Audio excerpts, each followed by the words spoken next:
Mashhadí Ḥusayn and Mashhadí Muḥammad-i-Ádhirbáyjání.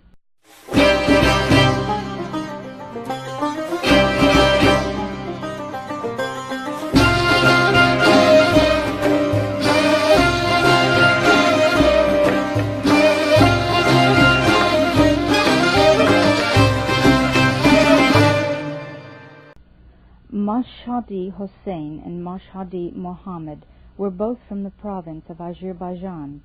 They were pure souls who took the great step in their own country.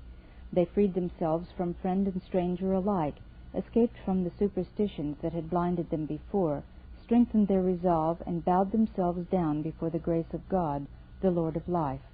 They were blessed souls, loyal, unsullied in faith, evanescent, submissive, poor, content with the will of God, in love with His guiding light, rejoicing over the great message. They left their province and traveled to Adrianople. Here, beside the holy city, they lived for quite a time in the village of Khumruk-Khilisa.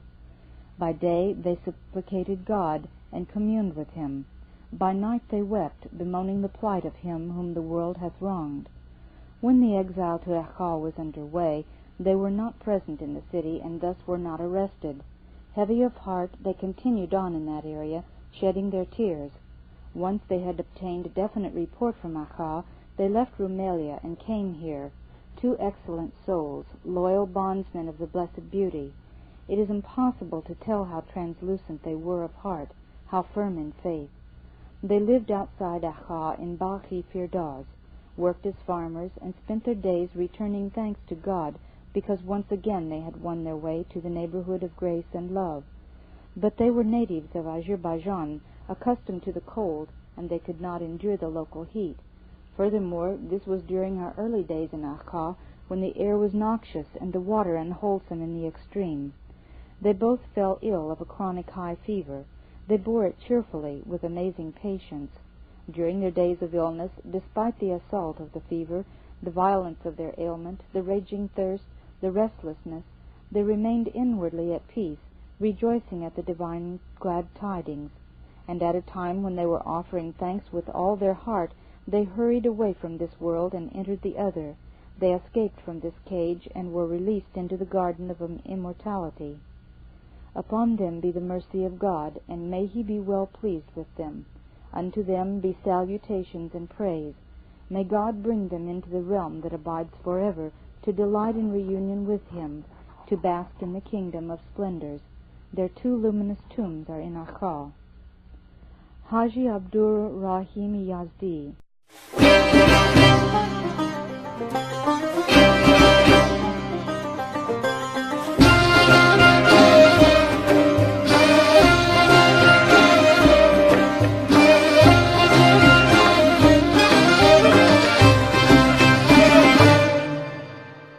Ḥájí Abdu'r-Raḥím of Yazd was a precious soul from his earliest years, virtuous and God-fearing, and known among the people as a holy man, peerless in observing his religious duties, mindful as to his acts. His strong religious faith was an indisputable fact. He served and worshipped God by day and night, was sound, mild, compassionate, a loyal friend. Because he was fully prepared at the very moment when he heard the summons from the supreme horizon, heard the drum beats of, quote, "Am I not your Lord?" unquote, he instantly cried out, quote, "Yea, verily," unquote. With his whole being he became enamored of the splendors shed by the light of the world. Openly and boldly he began to confirm his family and friends. This was soon known throughout the city. To the eyes of the evil ulamas, he was now an object of hate and contempt. Incurring their wrath, he was despised by those creatures of their low passions. He was molested and harassed. The inhabitants rioted, and the evil ulamas plotted his death. The government authorities turned on him as well, hounded him, even subjected him to torture. They beat him with clubs and whipped him. All this went on by day and night.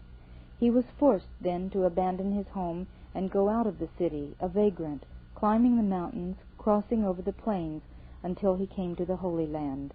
But so weak he was and wasted away that whoever saw him thought he was breathing his last.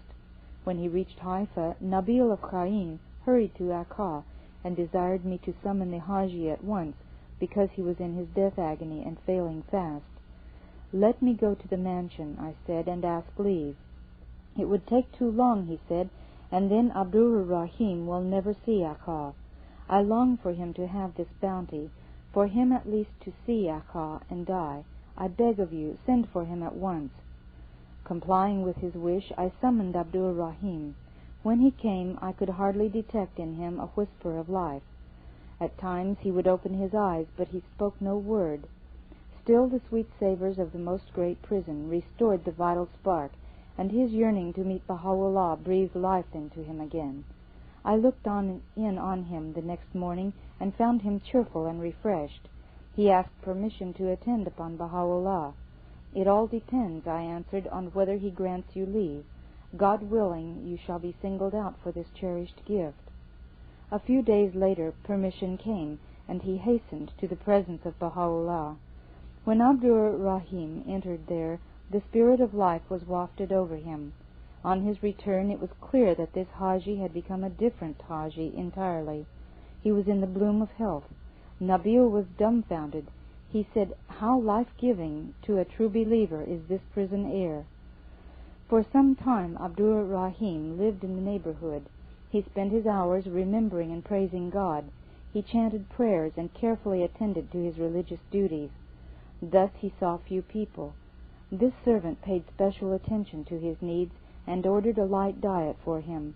But it all came to an end with the supreme affliction, the ascension of Baha'u'lláh. There was anguish then, and the noise of loud weeping.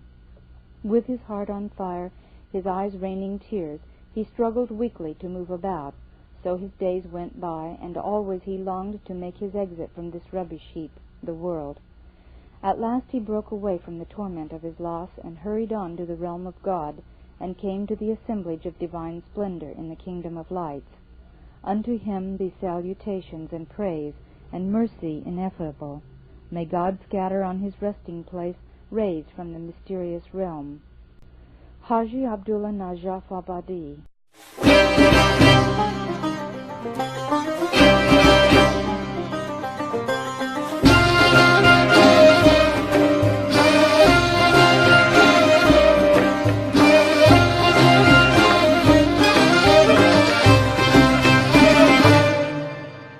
Once he had become a believer, Ḥájí Abdullah left his native Persia, entered to the Holy Land, and under the sheltering grace of Baha'u'lláh found peace of heart. He was a man confident, steadfast, and firm, certain of the manifold bounties of God, of an excellent disposition and character. He spent his days in friendly association with the other believers. Then for a while he went to Gaur, near Tiberias, where he farmed, both tilling the soil and devoting much of his time to supplicating and communing with God. He was an excellent man, high-minded and unsullied. Later he returned from Gaur and settled near Baha'u'lláh in Junaynah, and came often into his presence. His eyes were fixed on the Abha kingdom. Sometimes he would shed tears and moan. Again he would rejoice, glad because he had achieved his supreme desire. He was completely detached from all but God, happy in God's grace. He would keep a vigil most of the night, remaining in a state of prayer. Then death came at the appointed hour, and in the shadowing care of Baha'u'lláh he ascended, hurried away from this world of dust to the high firmament, soared upward to the secret land. Unto him be salutations, mercy, and praise in the neighborhood of his exalted Lord.